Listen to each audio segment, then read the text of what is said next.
Dr. Held, it is such a pleasure to be sitting here with you. I can't tell you how excited I am about our partnership, and that's the thing we're here to talk about today. And it revolves around something called the Lullaby Project. The Lullaby Project is really a gift that came to us from Carnegie Hall and the Wild Music Institute. They began doing this project before we began doing it here in Austin a few years ago. And the idea was to reach, through the arts, a population that often struggles with being a little bit removed in their social environment, and that is a population of young moms, moms who are struggling either in a shelter type situation or in a hospital type situation, and to reach them through the arts and give them a chance to express how they're feeling with someone else, to explore maybe hopes, their dreams, their fears, their regrets even. We've seen lots of different emotions come out, lots of very powerful emotions come out in the process. Teaching artist works with each mom to explore these ideas, write them down, distill them into song lyrics, and turn them into a lullaby for their child or for their children. And you don't always think of arts in medicine, and I guess I would love to hear from you why you've chosen us, why you've chosen to bring this into the space that you occupy. Well, sure, that's a great question. And first, I just want to tell you how grateful I am for the ability to partner with you and Austin Classical Guitar. It's such an amazing thing you do for the youth here that I'm just grateful to be able to partner with you. Thank you. And for me, it's just a natural fit. I've been a doctor, an OB-GYN for over 20 years, and what I call patients are actually people. Wow. And I see them for a couple minutes a day, and I can take care of them medically, but they're more than a medical patient. They're a person. Wow. And it's their humanity that really drives how they're going to succeed in life, and how they succeed in life is going to drive how well they bond with their child and how they raise their family.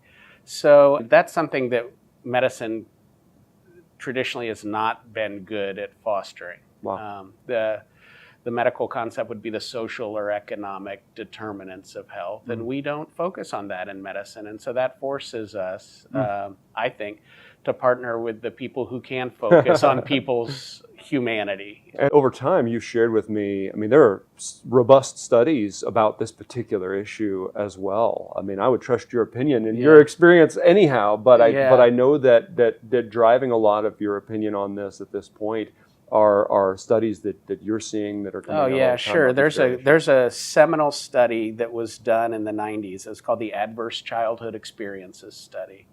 And in this study, they looked at thousands of people in California at Kaiser Permanente, and they just asked them, how was your childhood? How's your life?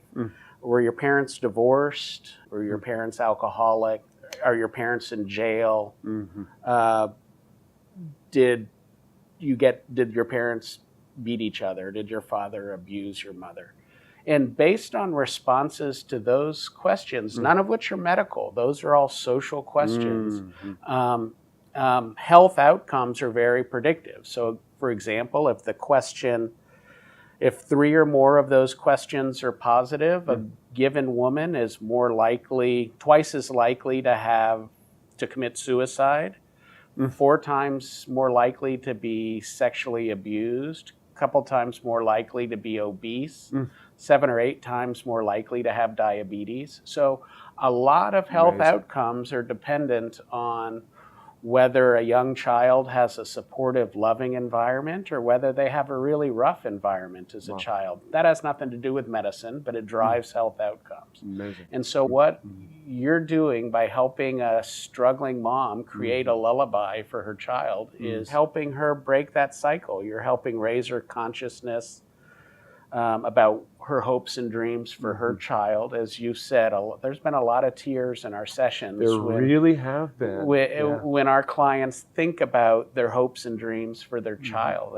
And my hope is that it motivates them in a positive way to be a good parent. and a good loving person for their child, and in the hopes of breaking this cycle of bad outcomes based on trauma. Lots of times we get that message at the beginning of the process that they feel like they don't know what's going to happen. Yeah. They're not sure if they're going to be able to write a song. They've never written a song before. Right. And so there's a little bit of that fear and trepidation at the beginning of a lot of the sessions, which always turns into something else because the song is produced and it's beautiful and it's hers. Right. And it's her words and her ideas. And I know that our teaching artists are often telling me that the atmosphere, the energy in the room shifts when the mom realizes that the person she's talking with is actually listening to her. Right. Is spending time and hanging on her words and giving her a chance to express things that perhaps she doesn't always have a chance to share with someone else. We've found in the education space that music is just such a fluid thing. It provides an atmosphere, a playground that we can all jump into and participate in together.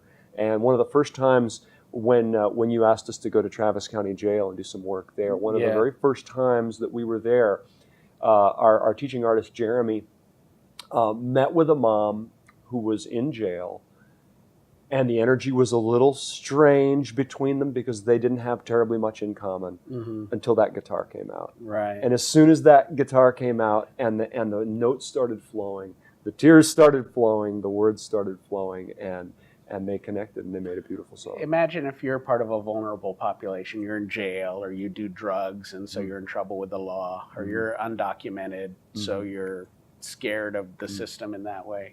How are you going to trust your healthcare system or a hospital or any other quasi-governmental public agency? You want to trust them, but you're going to be scared. And that's the beauty of what you do. They figure out real quick that your artists are there just to love them and to help them. And it takes a while to build trust. And like you say, with your artists, we see those barriers come down just immediately.